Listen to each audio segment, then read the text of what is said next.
everybody. Welcome back to the Everyday Night. I'm Joe. And I'm Jeff.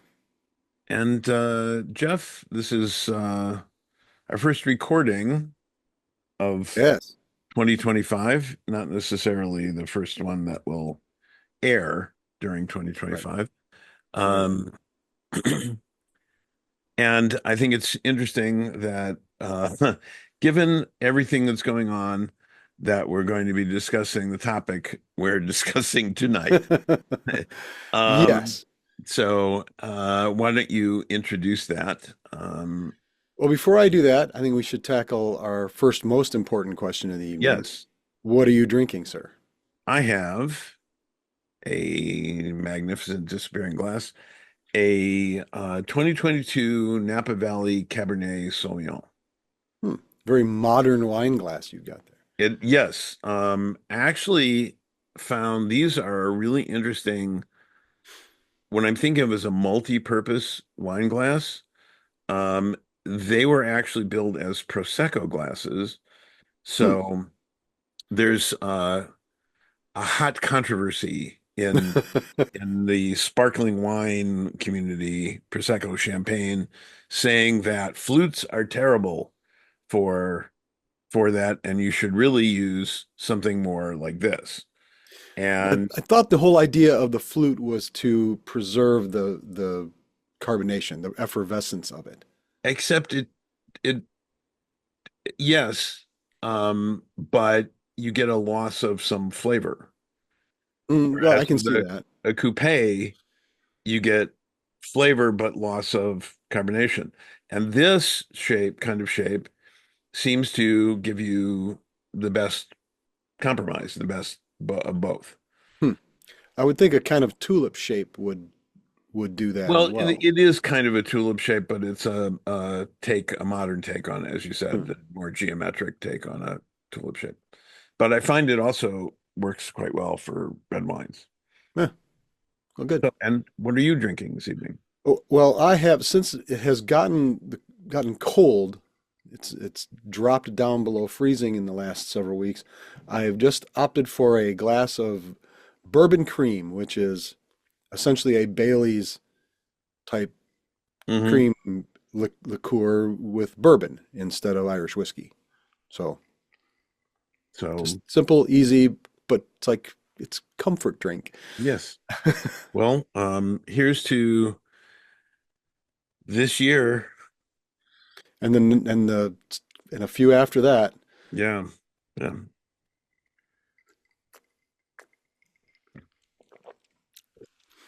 And so that being said, Yes. what I'd like to talk about is a concern I have. I mean, it's not, I don't have this deep-seated um, worry about this. I just find it interesting and somewhat um, slightly disturbing. This sort of trend over the last couple of years of turning villains into protagonists of major films. Yes. And I I was thinking about this when you suggested this and thinking that there's a difference between an anti-hero and a villain protagonist. Yes, yes, because the anti-hero is often about redemption. Yes. So a guy who did bad things for good reasons or for good purposes to Right. serve a good cause. The and then finds himself seeking redemption by, like the Equalizer. Yeah, He right. was essentially depending on the version of the Yeah, three versions that there have been, was he a agent, a government assassin? What was he, she? Um, but now he's helping people and right. doing bad things for good reasons still, but it's kind of redemption. It's an anti-hero in some ways. It's redemption. Sure. I mean, Um, there's lots of anti-heroes. Popular culture, especially in this country, is full of anti-heroes. I mean, most of Clint Eastwood's westerns yeah, were anti-heroes. Mad Dir- Max is an Yeah, anti-hero character. Dirty Harry. More recently, Blue Eye Samurai, which if you haven't watched it, is No, excellent. I have, and Excellent. it is. It's fantastic. It is really good. Some of the best sword fight choreography I have seen ever, and Yeah, it's in an animation. animated. Yeah. Um, Yeah. Well, it's not even so much choreography, if you can call it choreography. It's the sense of a sword fight, the yes, action of a sword fight is portrayed better in that than in a lot of films. yes. Um, but there's a difference, I'd say the to characterize making the villain the protagonist, the Penguin series, uh, that Yes, was really good and but disturbing and very disturbing. I mean, there was not. I've said before I don't generally enjoy watching movies or television where there isn't a single person that I like or respect, and right. there wasn't. They were all damaged and um, not not good people. But it was an interesting portrayal of damaged people and how that really affected them. Well, and thinking, I've been thinking about this for some time now, since the Joker series That really Joker kind of was came out. another one. Yeah. But that came after shows that I just couldn't really bring myself to watch particularly, even though they're great critical acclaim, like The Sopranos Yeah. I and had Sons of trouble. Anarchy. I watched a couple episodes of The Sopranos and I found it so unpleasant and distasteful. Yeah, Um, because I think the difference with the Penguin is it was how the Penguin, it's an essentially an origin story in a lot of ways, how right. he came to be. And so I could view it as a study in what used to be called deviant psychology, a study Sure. in abnormal psychology or the psychology of a psychopath, how that happens. Dexter, the TV series Right. Dexter, where he is a murderous psychopath, and his father teaches him how to protect himself by only killing murderers. Yeah, right. They're He has a code. a code. They're doing an origin series now of how he Uh, did this, how he came to be who he was. I found that interesting, but I I couldn't really root for him. well, right. And that's kind of it. That the like you said, the difference between the anti-hero and the villain is that with the anti-hero, well, we're here to talk about virtue, right? The Yeah. anti-hero has often finds virtue through the story of the, whatever the story we're talking of the film or whatever, finds a virtue, finds self-sacrifice, for instance, Hmm. often tends to be the final act that redeems them is usually one of self-sacrifice. But often we find the anti-hero is someone who, for one reason or another, was stripped of virtue, Yes. that found themselves in a position where they had to abandon virtue for their survival or for the survival of someone else or whatever, that the anti-hero often was a good guy and has fallen on into some sort of evil circumstance, or just I remember a phrase in a book. Branded, scorned with a coward's I thought of that too. name. Yeah, Chuck What do you Connors do when made you're branded and you no, know you're a man? Yeah. nobody's gonna get that reference, but Yeah. Well, very briefly, he was the sole survivor, is a Western. He's a cavalry officer. He's the sole survivor of a terrible massacre.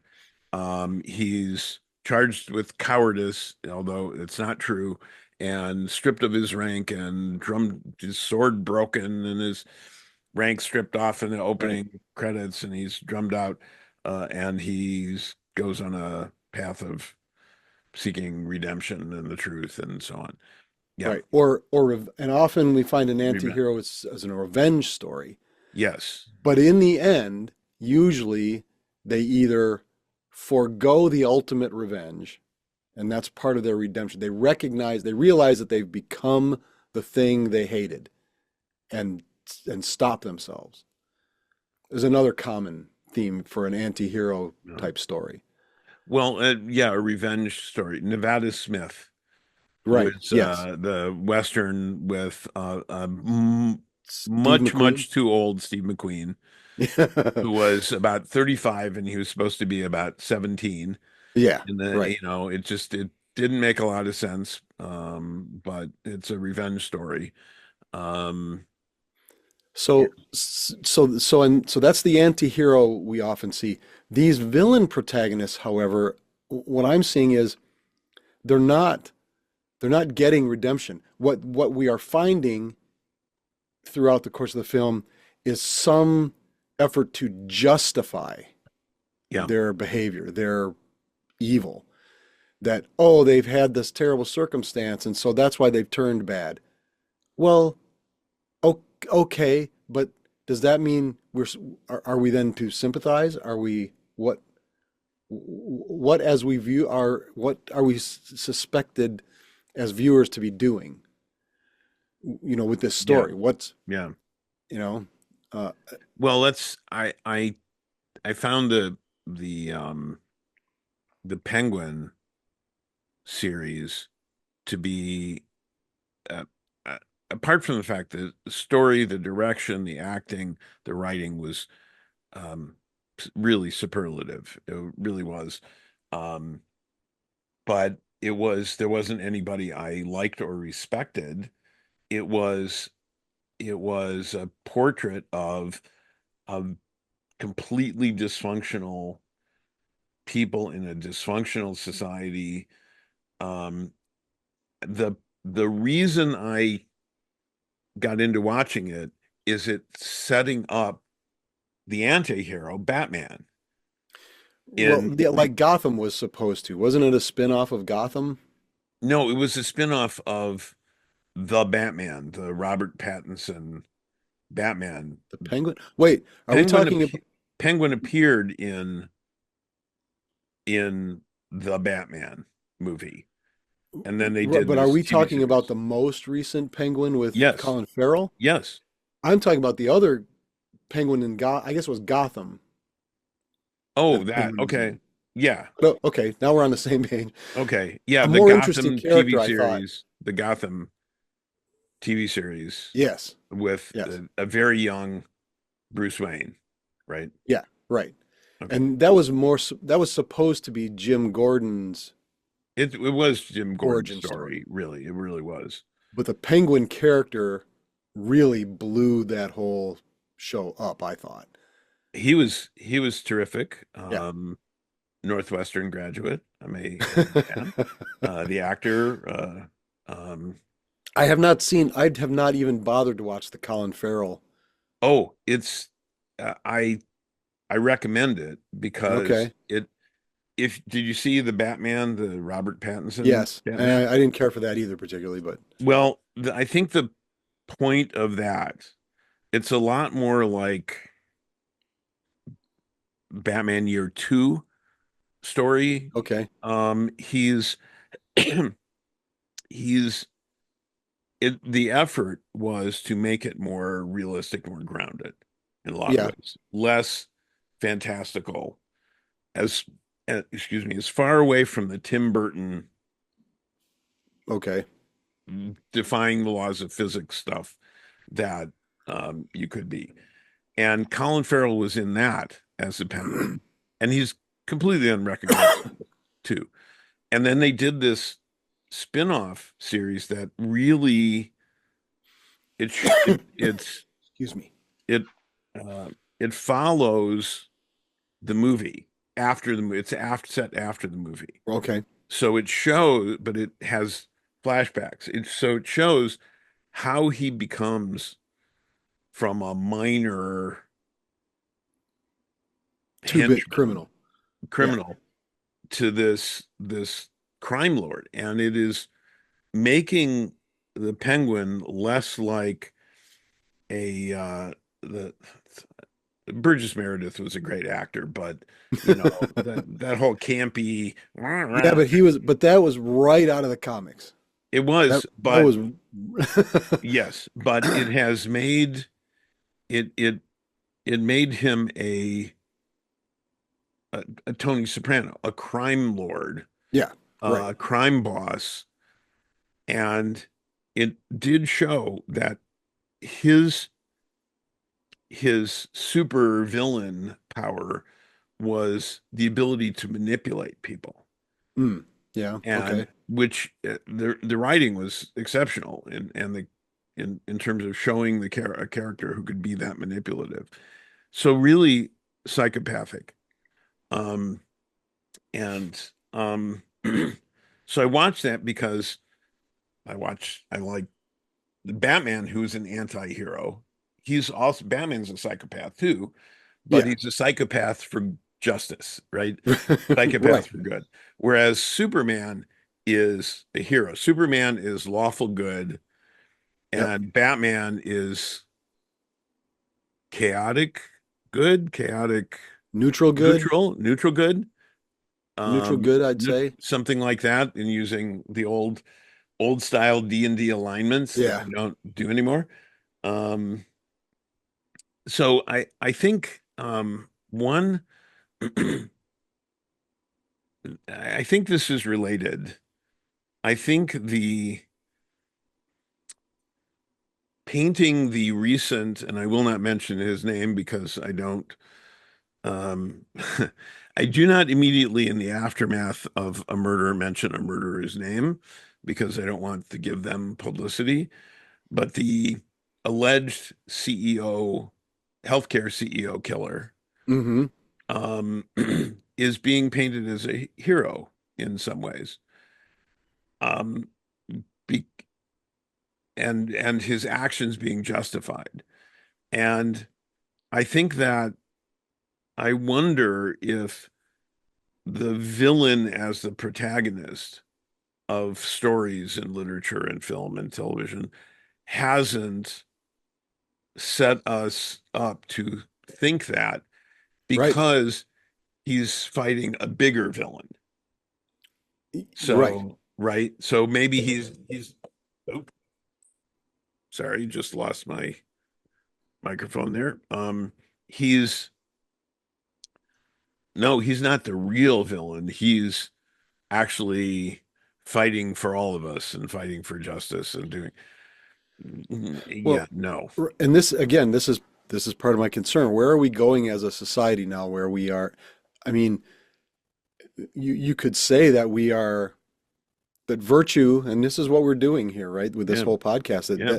that virtue is has no value in our current society. That the ends will always justify the means, and you should do whatever you can as long as you can get away with it. Um, well, there's certainly some evidence in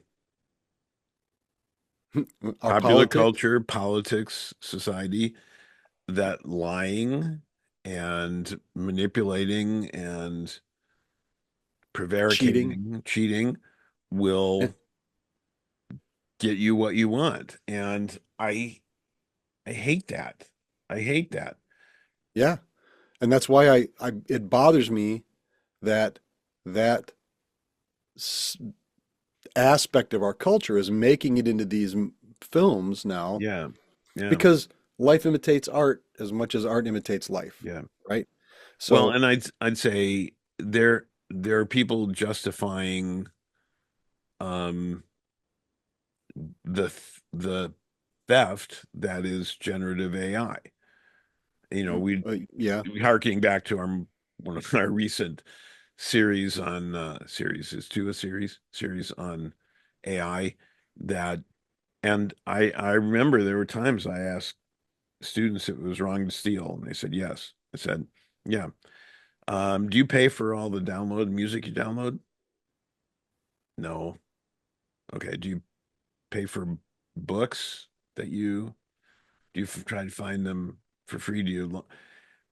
And it was interesting the justifications that there was some sheepish Hmm. responses, but uh, I don't mean sheep as in following. I mean, embarrassment. But But here's a textbooks they felt differently about because they're so expensive and they they didn't they viewed theft from that they viewed getting music for free as not stealing from the musicians, but right, stealing from the record companies. They viewed getting textbooks for free, downloads, and so on, as not stealing from the author, but stealing from the publishing company. right. So if it's against a corporation, it's justified, Well, there's some. Uh, I is guess was the one. reasoning. Yeah. Well, and I understand that too. I mean, um, trying to.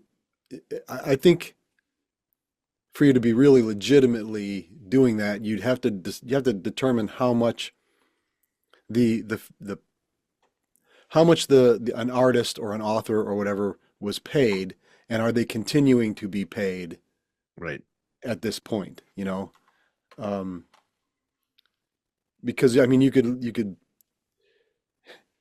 if you go back to when there were actual record companies and artists weren't forming their own recording studios, Hmm. when Berry Gordy, for instance, became more wealthy than all of his artists combined. Yes. Yeah. So, so that mindset may still be in the public. Yeah. Well, the economy has so shifted to so that the very top 1%, 1/10 of 1%, 1/100th of 1% has gotten the wealth has moved in that direction, Yeah, societal absolutely. wealth. And so everybody else is and a lot of it has been through nefarious means. Hmm. I have money to influence politicians to pass the laws I want. I can get away with it. It's not fair, but I can get away with it. So good for me. And Well, and there's a certain justifiability to the corporate greed argument, especially using your original example of music, right? Downloading, you don't really download your music anymore. You lease the right to right. listen to it. So I'd always preferred to, I'll pay my $1.99 or $2.99 or whatever to actually have the file of the music on my device Yeah. Yeah. because at any moment your lease can be revoked and it's part of your user agreement. Yeah. And I find that distasteful as well that you paid for the music. You paid for a copy of the music, just like you would have bought a record, but since there's no physical, you don't have to produce a record. You just have to own a file and Yeah. you can lease its use out. It's different. If I bought a record or a tape or a CD or whatever, I have it. It's mine. I have it forever. I can listen to it until I die because I bought it. Right. And it was $16 or whatever, you know, and that seemed to be that $15 to $20, no matter what the medium was. Do you remember this? It was always seemed to be that's Yep. about what it cost. I used to go to when I was undergrad when records, LPs were still sold. There was a local record store that had what we called cutouts. There was a Yeah. hole punched in the corner of the album in of the just the sleeve, and you could get them for $2, I Yeah. think. Or Sure. and yeah, I got a lot of records that way. So the Um, so the physical copy of the music Yeah. You bought it and you owned it, and it cost a certain amount of money, and okay, and then we just that's what we paid for it. Now, it costs a music company absolutely nothing Yeah. once they have the file. Yeah. Well, and Whatever, maybe to maintain a website or whatever for you to download it from, but software is, you don't own the software, you lease the software. And right? a company like Adobe went to, well, they went to a fee based, Yeah, and if it's a you, subscription. yeah, and it's subscription based.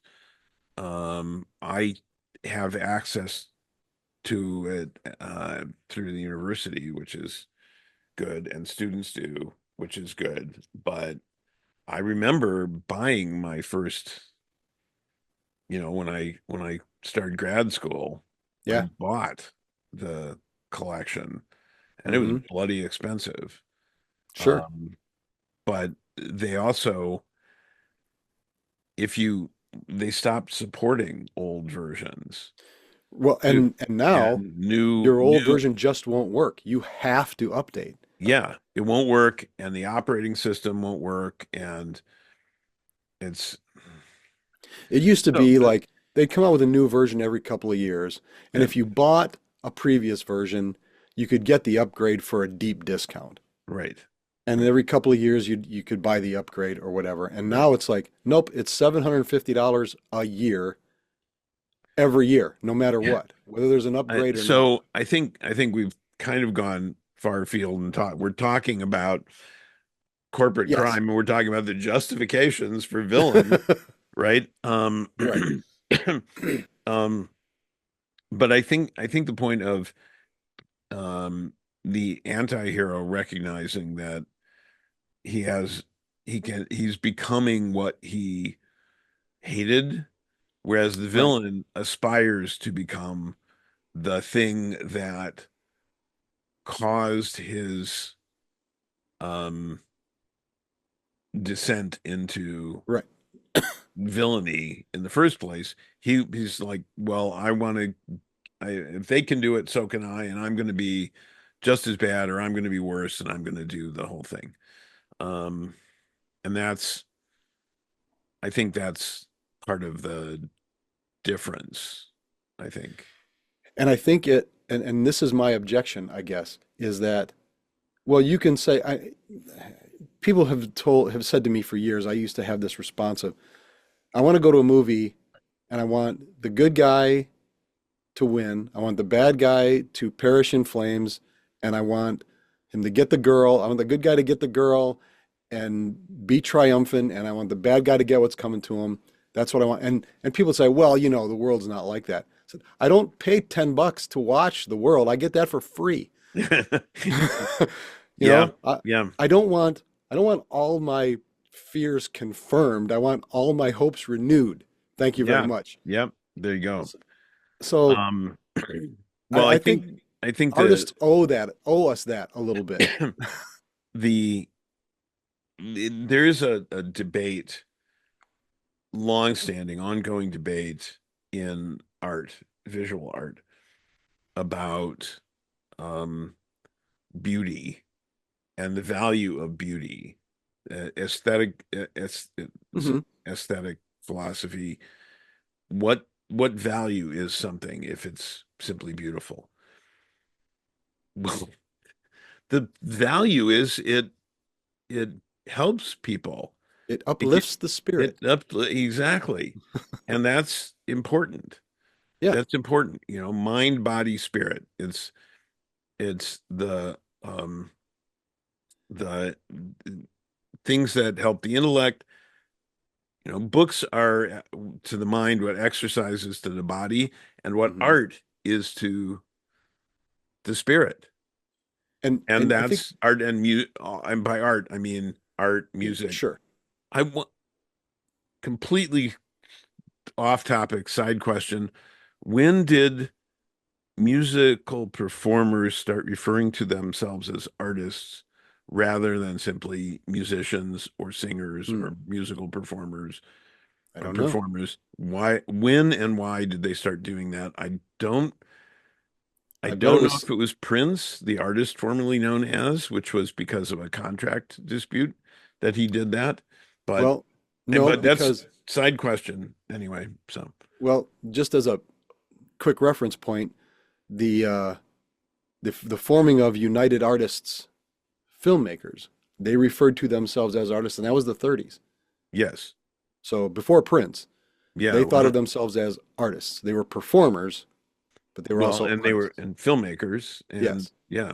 So that was Douglas Charlie Chaplin Douglas Fairbanks, Mary Pickford, I think, and Charlie Chaplin. and yeah, I think, Anyway, okay, so yeah, you're right. but Side note. Chaplin was an auteur, wrote, Yes. directed, acted, all of that. Uh, anyway, side note, it was off topic. Um, yes, So again, so now both of us appreciate that art doesn't have to be pretty. correct. There's one thing, beauty is one thing, but art doesn't have to be pretty to be art. I think for my definition of art is something that inspires self-examination. Okay, and I think that's well, I there's a guy I've been following. He's a very good designer, artist, illustrator, painter, and he's been posting um, videos where it's some person creating some visual thing, but it's very performative and it's not skill based. It's bullshit. And so Okay. he calls out these people because he said art is intentional, and this is what they're doing is not intentional. It's attention seeking. Mm. It's the Hmm. attention seeking that is, and um and that stuff can be pretty, but not it's beauty. When I talk about beauty in art, it's meaningful.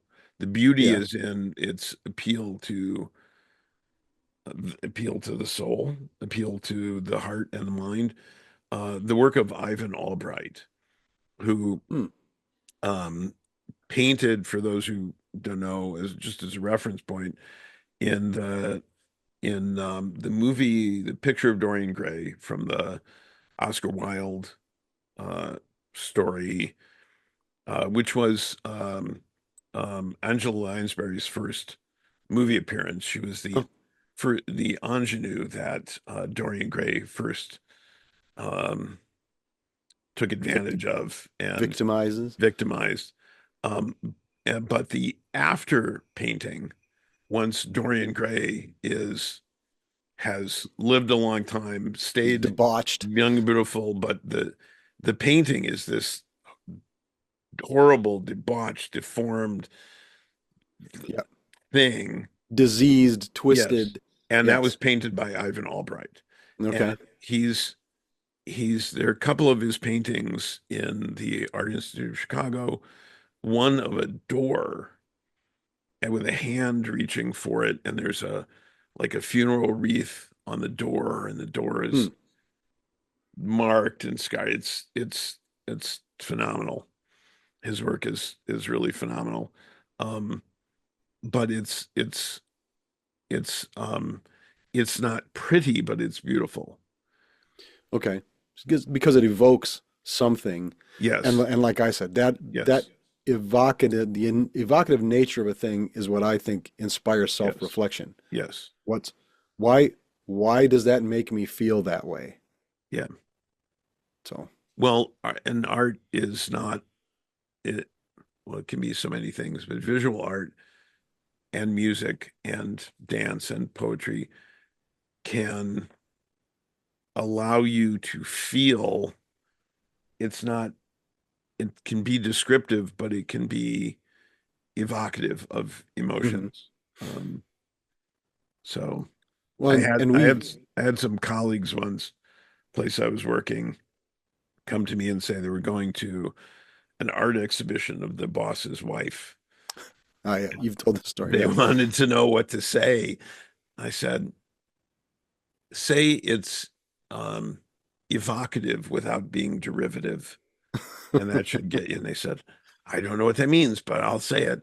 It sounds good. So, yeah, Right. And I mean, art can occasionally be like, as your Albright um, example points out, it art can be disgusting yeah, and disturbing yeah, and frightening and all those things, but it has to be intentional, like you said. It has yes. to, in my mind, it has to say, "Whoa, that's what." The best art is not something that's just so um, um, what's the word I want? Obviously, it's so cliched that it just smacks you in the face with it. Well, the what was his name? Painter of Blight. We called him the painter of light, Thomas Kincaid. Hmm. Oh, just terrible. Terrible, terrible. He was enormously popular for a while. He had retail stores in malls Oh, with his oh yes. paintings, these little cottagey Yeah, right. fantasy thing, cottage things of a, and you could buy a painting and then for an extra fee, you could add your own brushstrokes to it so it was a collaboration with, so no, what kind of bullshit is that? Um, yeah, Yeah, I or a remember the print. Thomas You could Kincaid buy book. a print and do that to it. Yeah, right. So, and there were some that had little lights in them and Yeah, the just, little candle in the snowy cabin is the yeah, sort of, kitschy yeah, the things. quintessential Yes. Thomas Kincaid. Yeah. Well, I would say this Penguin TV series is is intentional. It's not pretty.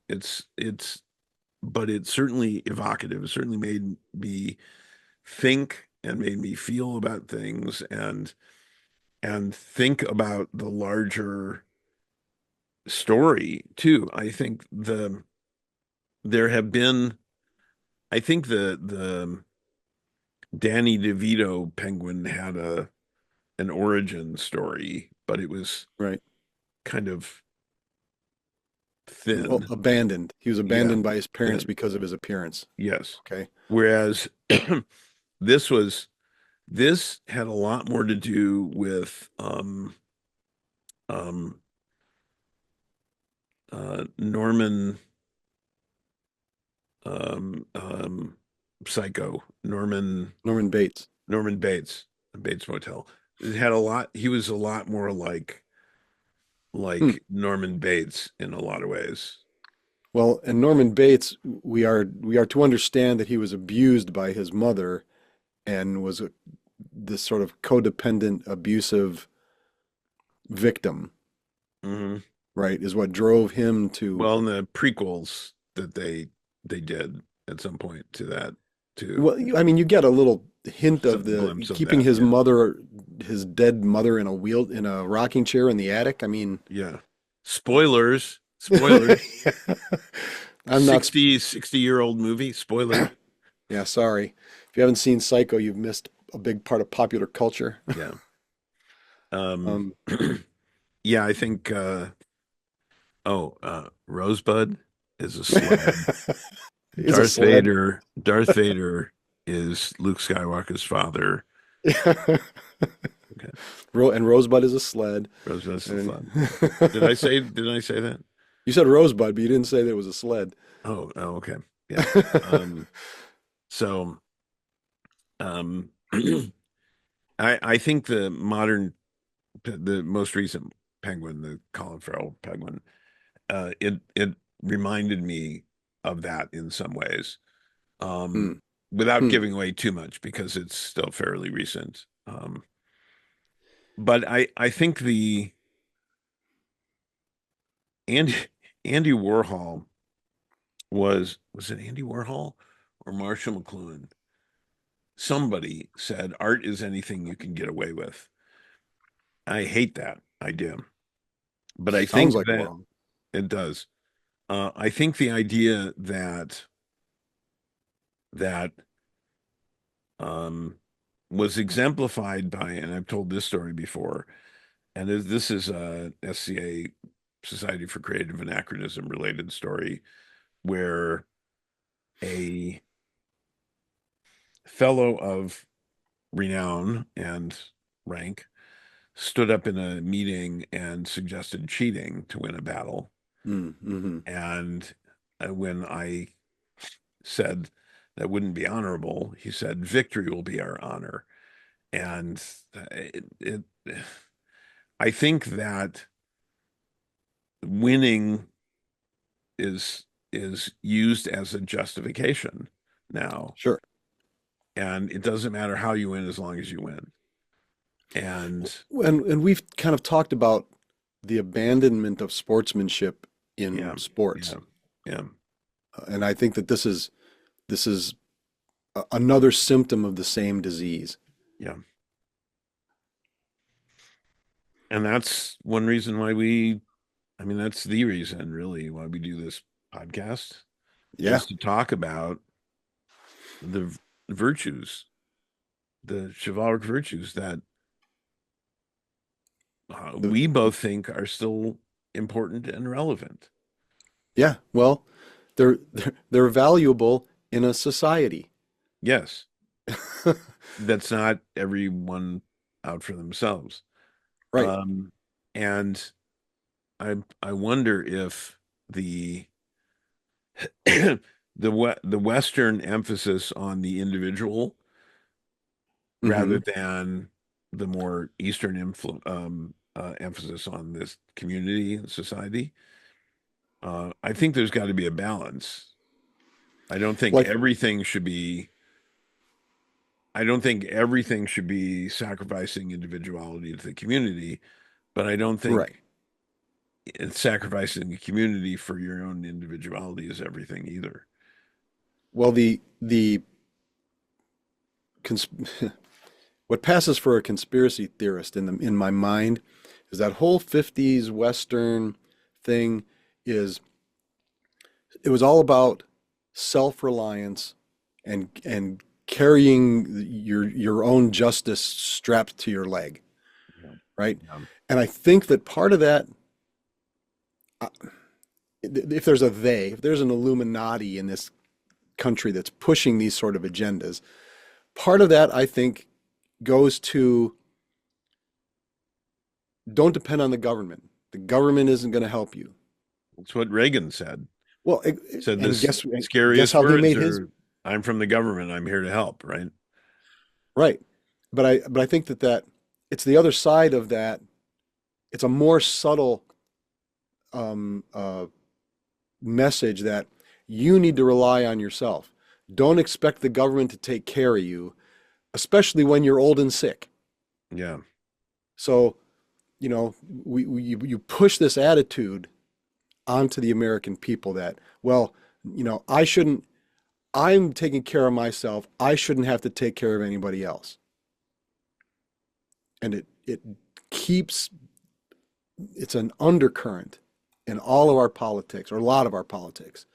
And I think we are getting some, thankfully now significant portion of our population is seeing that, wait, some people just need help. They don't, yeah. what's wrong with that? We can afford it, I think is the thing now. I think we have a responsibility to help people too. Well, I mean, That's why we exist as a country, as a community, to help each other. and I don't know if this, getting back to the villain as protagonist thing, is it, has it shifted? Because even the cowboy was, yeah, you're you're independent and the government's not going to help you and blah blah. But there was always this sort of moral code at the base of what you did and how Yeah, you acted, and you're always interested in justice, whether it was for yourself or your family or your neighbor or whatever. And I see that that is slipping away, that justice is what's important. The fact that you had to go outside the law to get justice, right? But now it's like justice isn't important anymore. Justice isn't the goal. Winning is the goal. Yeah. You're being able to surmount your problem or whatever it is by any means necessary and succeed and get the thing you want. So we've gone from um um Marshall Dillon and Gunsmoke to the Lone Ranger, who was operated outside the law, to um to Batman, who is a vigilante and a psychopath and operates outside the law for justice, to the Penguin, who simply wants to win. Right. Well, and again, We're we kind of talked about fucked then, aren't we? I don't know. I certainly Yeah. hope not. Yeah. I get hope from movies like The First Avenger, Oh yeah. Yeah. where Chris Evans and I think people really wanted that, really needed that, needed right. something like that because it um I think the moral complexity of some of the some of what may be coming in the next movies, we'll see, Yeah. what that Well, does to I it. mean, But movies like Suicide Squad, for yeah, instance. yeah. I mean, Well, that's redemption, that anti-heroes redemption, yes, right? right. And I think there's also a certain amount of scraping the barrel for characters in some of these superhero universes. Well, that was the superhero version of the Dirty Dozen, Yeah, kind of, yeah. which yeah, the But there's another, that's a good example of here are people who are criminals and reprobates, degenerates, but if we band them together and we give them a purpose, purpose. well, of course, their purpose was to just get out of the stockade. Yeah, but they had got a larger purpose. They Um, eventually realize yeah, they that doing the thing they're doing is worthwhile yeah. for itself. It's not just about the rewards that they're looking towards. So, yeah. I think League of Extraordinary Gentlemen is in that line too. Oh, You sure. had Dorian Gray, who turned out, and again, spoiler for the movie, turned out to actually be a bad guy. Um, but you've got a vampire and you got Mina Harker, who's become a vampire. You've got Right. um, Captain Nemo, Captain Nemo, who's the who bad guy. who by any modern Yeah, the Captain Nemo from 20,000 Leagues Under the Sea by yeah, any modern definition is a terrorist. yeah. You've got Jekyll and Hyde in Right. that as well, and Alan Tom Quatermain, Alan Quatermain. who is basically a pulp adventurer, jungle Indiana Jones before there was Indiana Jones. Yes, and if you ever want to watch a really really bad movie, the Richard Chamberlain Sharon Stone version of Alan Quatermain and the City of Gold, or I forget what Yeah. it's called. Yeah, Yeah, I think that's what it is. And you're right, yeah. it is unmitigatedly Oh, awful. terrible. I remember when they're terrible. They're in the giant stew pot Yeah, being the cannibals cooked. the cannibals are cooking them in the Yes. cartoon stew pot. And they just they're rocking it back and forth to spill it over. And you can see it, they aren't doing it. It's a mechanism that's doing this, and it's so bad. It's so Yep. bad. Yeah. Oh Yeah, and Richard Chamberlain can't really throw a punch this. no, no, no. But yeah, so there's lots of examples we can find on either side. So I guess my purpose with this discussion is to all of our viewers, talk about this. W- I think it's kind of important. I think that there's uh, there's changes, there's shifts. There Yeah. always are. Um, Yeah. but you've got to be on the lookout for them. You got to be And help them along. well, or not, or stand in Yeah. the way of them. Well, yeah, depending on what they are. Yeah, I think the people want people want good guys, good I, people. I think that they're misidentifying who is actually fighting for them and who isn't. Who's fighting for yeah, themselves and who's fighting for them. And um, I think that's a great tragedy of our time that people can't and I think recognize who's on their side and who isn't, you know. well, and I think that the again this echo of self-reliance is that nobody's on your side. Nobody's on your side but you. You might as well do whatever you have to. So, I think that that's the echo, as I said. Yeah. So, and that's why I think people get this sort of where we would go to a movie and the hero wins and you're like, yeah, justice is served. Yeah, great. That's good. That makes me feel good, Hmm. right? Now people I think are just identifying with the fact that they got away with it. They did this horrible thing. God, I wish I could get away with it too. Well, like heist movies, Yeah, except the heist movies, the best heist movies are anti-hero. It's the people doing the heist are doing it against somebody who's really bad. And right. so Yeah, they're, or at least worse than them. yes. So, well, like the old um Robert Wagner TV series, To Catch a Thief, To Catch a Thief. based on Um the Cary Grant Cary movie, Grant, It Takes a Thief. Yeah. Cary right? Grant and Grace Kelly. Um Right. it was a good movie. He was a retired cat burglar. And Using he, his powers for good. yes. And so yeah, I think the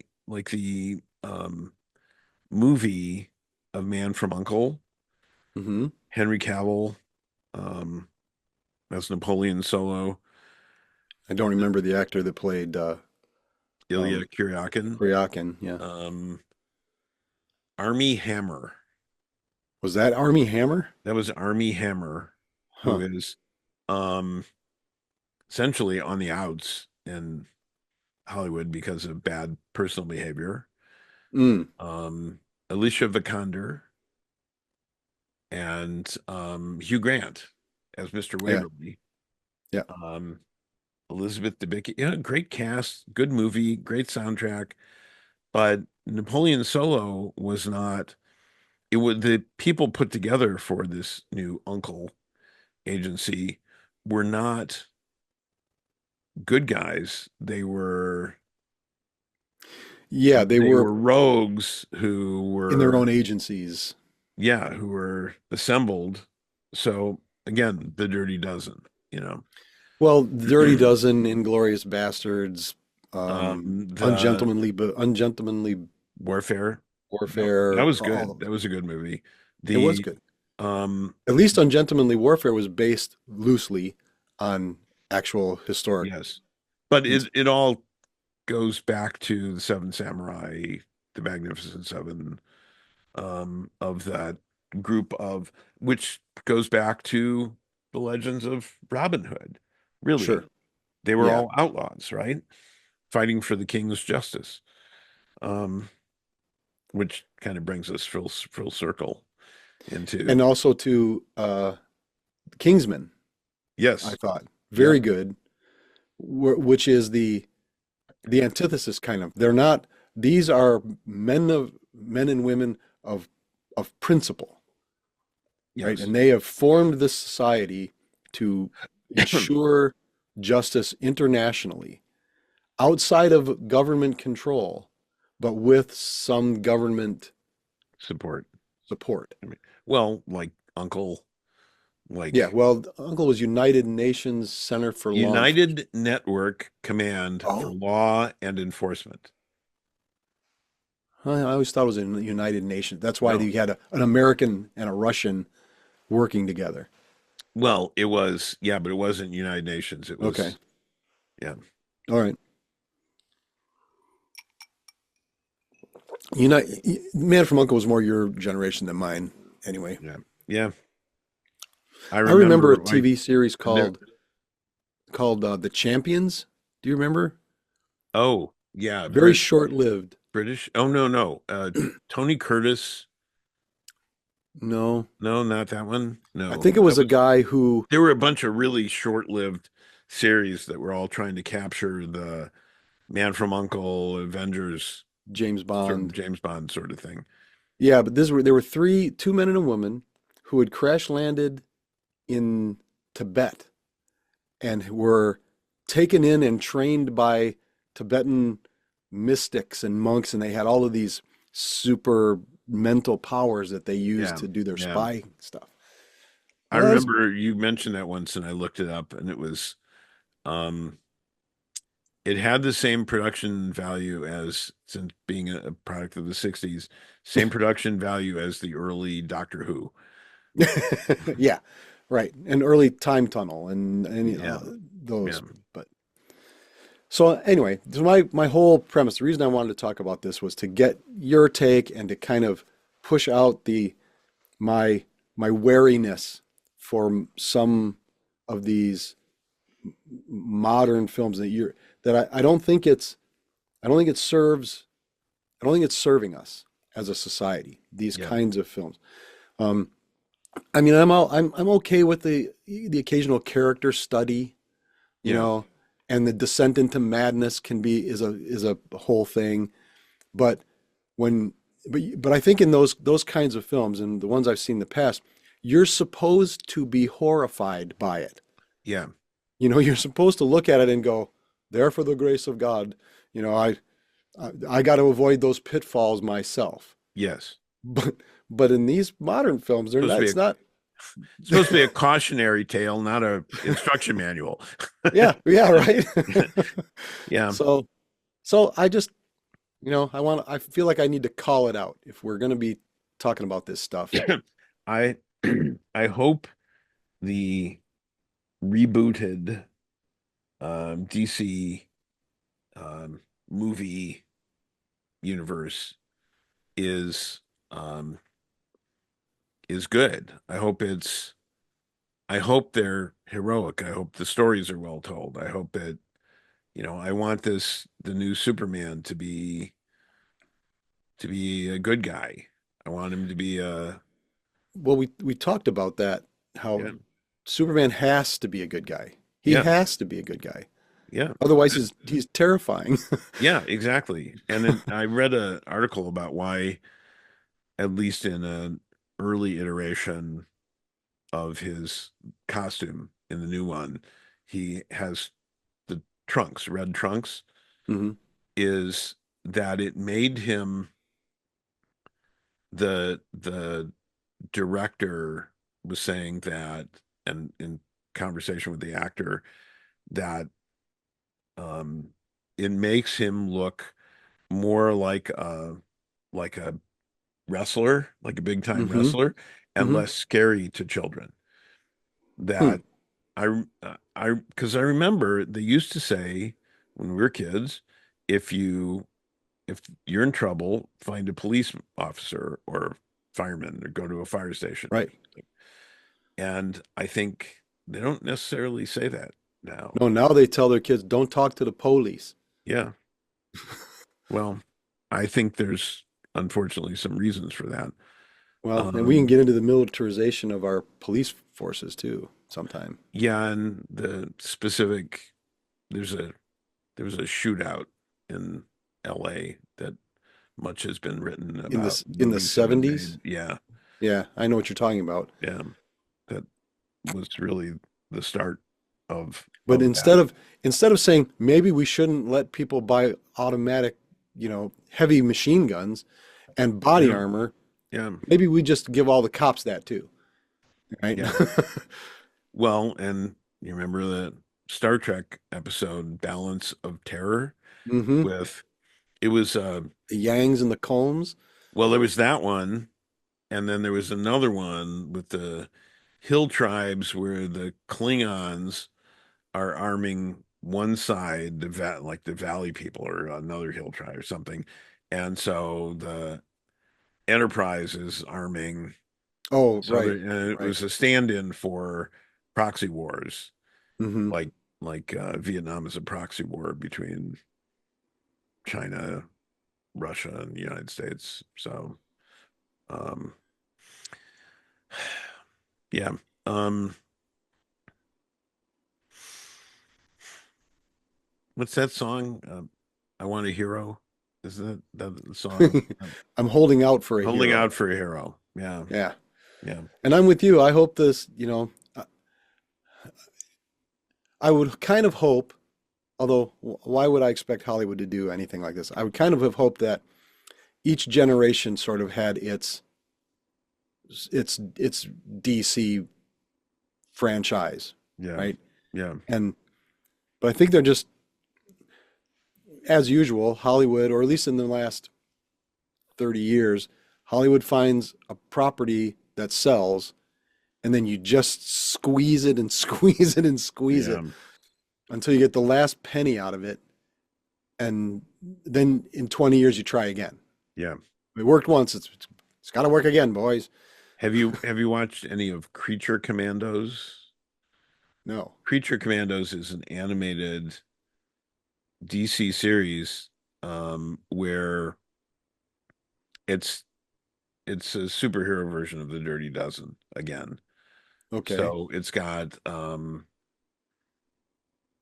the Bride of Frankenstein and Rick Okay. Rick Flag is the commander. It's a Amanda Waller thing where she's put together this because she can't use humans anymore. So, but these people are monsters; they're not humans. So she can use. Um, Okay. yeah, and um, At first, it this- sounded like a very obvious 70s selling merch with a cartoon kind of a title. I wouldn't surprise me if they have merch because it be seems to be pretty popular. So, um, but the throughout this, what was interesting, I watched several episodes, and so these characters are all imprisoned monsters who've done horrible things, convicted of horrible crimes. hmm But then you get glimpses of their origin story, like one character, the Weasel, who's Oh, yeah. right, and he supposedly killed lots of children. Well, no, he actually was trying to rescue children, Okay. and the ones he couldn't rescue died, and they accused him of killing them. So, yeah, and the Bride of Frankenstein, who was accused of whatever, but she was an innocent assemblage.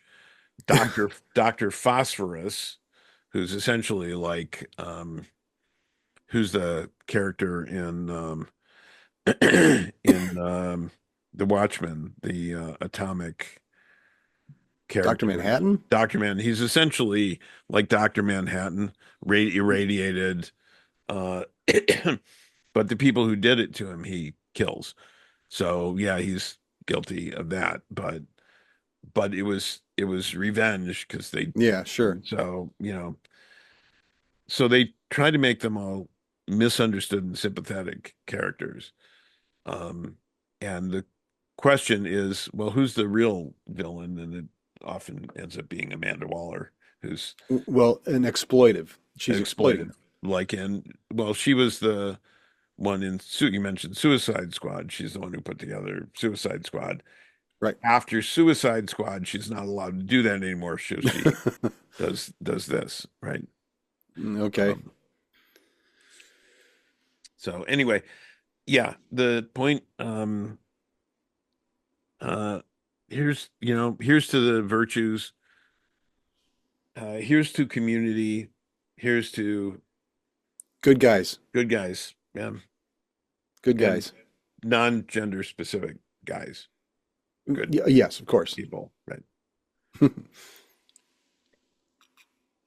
So, um, yep, So, so all you out there, if you agree, like, share, follow, subscribe, do all those things. Tell your friends, have these discussions. Tell us what you think. yeah, You think we're way off? You think we're talking about something that's actually meaningful? Let us know. We'd really like to hear from you. yeah, and until we see you next time, be thou A good night. and true.